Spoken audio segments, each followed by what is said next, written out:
ನಾವು ಹಿಂದೂ ಧರ್ಮದವರು ನಮ್ಮ ರಾಜ್ಯದಲ್ಲಿ ಎಲ್ಲ ಸಂಸ್ಕೃತಿಯನ್ನು ಒಟ್ಟಿಗೆ ತೆಗೆದುಕೊಂಡು ಹೋಗುವಂಥ ಜನ.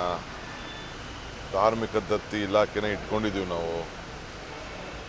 ಸೊ ಅವ್ರವ್ರ ನಂಬಿಕೆ ಪ್ರಕಾರ ಅವ್ರವರು ಪ್ರಾರ್ಥನೆ ಮಾಡ್ತಾರೆ. ಸೊ ಭಾಳ ದಿನದಿಂದ ಸುಬ್ರಹ್ಮಣ್ಯ ದೇವಸ್ಥಾನಕ್ಕೆ ಹೋಗಬೇಕು ಅಂತ ಆಸೆ ಇತ್ತು. ಸೊ ಕುಟುಂಬದ ಸಮೇತ ಹೋಗ್ತಾ ಇದ್ದೀವಿ. ಸರ್, ಈಗ ಚನ್ನಪಟ್ಟಣದಲ್ಲಿ ಎಲೆಕ್ಷನ್ ನೀವು ಅಥವಾ ನಿಮ್ಮ ತಮ್ಮ ಏನಾದರೂ ಈಗ ಪಾರ್ಟಿ ಎಲೆಕ್ಷನ್ನು ನನ್ನ ತಮ್ಮಂಗೂ ಏನು ಇಂಟ್ರೆಸ್ಟ್ ಏನಿಲ್ಲ. ನಮಗೇನಪ್ಪ ಅಂದರೆ ಇಂಟ್ರೆಸ್ಟ್ ಇಲ್ಲ ಅಂದರೆ ಜನ ನಮಗೆ ರೆಸ್ಟ್ ಕೂಡ ಕೇಳಿದ್ದಾರೆ, ರೆಸ್ಟ್ ತೊಗೊಳಕ್ಕೆ ಕೇಳಿದ್ದಾರೆ ಇವ್ರಿಗೆ, ಸುರೇಶ್ಗೆ. ಸೊ ನಾನೇ ಆಯ್ತಾ ನಿಂತ್ಕೊಳ್ಳೋಕ್ಕೇನು, ಆದರೆ ಪಾರ್ಟಿ ಕೆಲಸ ಮಾಡಬೇಕು ಅನ್ನೋದು ಆಸೆ ಇದೆ. ಯಾಕೆಂದರೆ ಪಾಪ ನಂಬಿ ನಮಗೆ 80,000 85,000 ಜನ ಓಟ್ ಕೊಟ್ಟಿದ್ದಾರೆ, ಅವ್ರು ಉಳಿಸ್ಬೇಕು. ಜೊತೆಗೆ ಮುಂದಕ್ಕೂ ಕೂಡ ನಾವು ಆ ನಂಬರ್ ಜನನ ಬಿಡೋಕ್ಕಾಗಲ್ಲ. ದೇವರು ನಮಗೊಂದು ಅಧಿಕಾರ ಕೊಟ್ಟಿದ್ದಾರೆ, 136 ಸೀಟ್ ಕೊಟ್ಟಿದ್ದಾರೆ ರಾಜ್ಯದಲ್ಲಿ, ಅದನ್ನು ಉಳಿಸ್ಕೋಬೇಕು.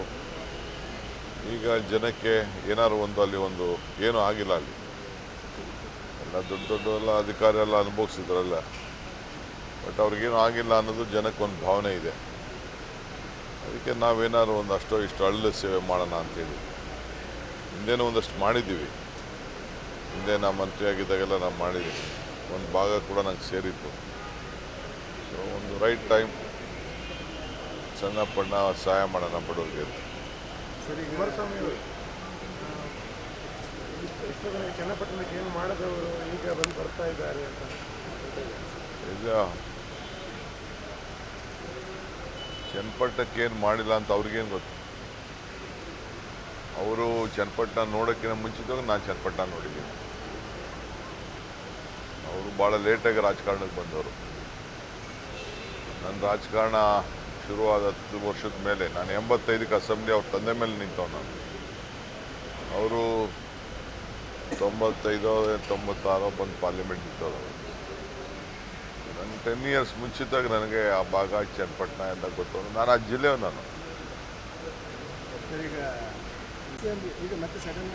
ನೀವೆಲ್ಲ ನಾವು ನ್ಯೂಸ್ ಹಾಕ್ತಿರಲ್ಲ, ಏನಾರು ಹೇಳಿದ್ರೆ ಅದು ಪಾಪ ಖುಷಿ ಪಡೋನು ನಾನು ಬೇಡ ಅಂತ ಹೇಳೋಕ್ಕಾಗ್ತದ? ಹಾಂ, ಯಾರು ಏನು ಬೇಕಾದ್ರೂ ಬೇಡಿಕೆ ಮಾಡಲಿ, ಪಾರ್ಟಿ ಯಾರಿಗೇನು ಉತ್ತರ ಕೊಡಬೇಕು ಕೊಡ್ತದೆ. ಸಿಂಪಲ್. ನೀವು ಮಲ್ಲಿಕಾರ್ಜುನ್ ಖರ್ಗೆ ಸಾಹೇಬ್ರನ್ನ ನಮ್ಮ ಇನ್ಚಾರ್ಜ್ ಜನರಲ್ ಸೆಕ್ರೆಟರಿ ಇದ್ದರೆ ಭೇಟಿ ಮಾಡಿ, ಇಲ್ಲ ಚೀಫ್ ಮಿನಿಸ್ಟರ್ ಕೇಳಿ. ಸರ್, ಈಗ ಮೈನಿಂಗಿಗೆ ಎಚ್ ಡಿ ಕುಮಾರಸ್ವಾಮಿ ಅವರು ಪರ್ಮಿಷನ್ ಕೊಟ್ಟಿದ್ದಾರೆ. ಆದರೆ ಸರ್, ರಾಜ್ಯ ಸರ್ಕಾರ ಅದಕ್ಕೆ ತಡೆ ಕೊಡ್ತಾ ಇದೆ. ಅದು ತನ್ನ ಮೇಲಿನ ದ್ವೇಷದಿಂದ ತಡೆ ಕೊಡ್ತಾ ಇರೋದು ಅಂತ ಎಚ್ ಡಿ ಕುಮಾರಸ್ವಾಮಿ ಗೊತ್ತಿಲ್ಲ. ಎಚ್ ಡಿ ಕುಮಾರಸ್ವಾಮಿಗೆ ಎಷ್ಟು ನಾಲೆಜ್ ಇದೆಯೋ ಗೊತ್ತಿಲ್ಲ ನನಗೆ. ನನಗಂತೂ ನಾಲೆಜ್ ಇಲ್ಲ.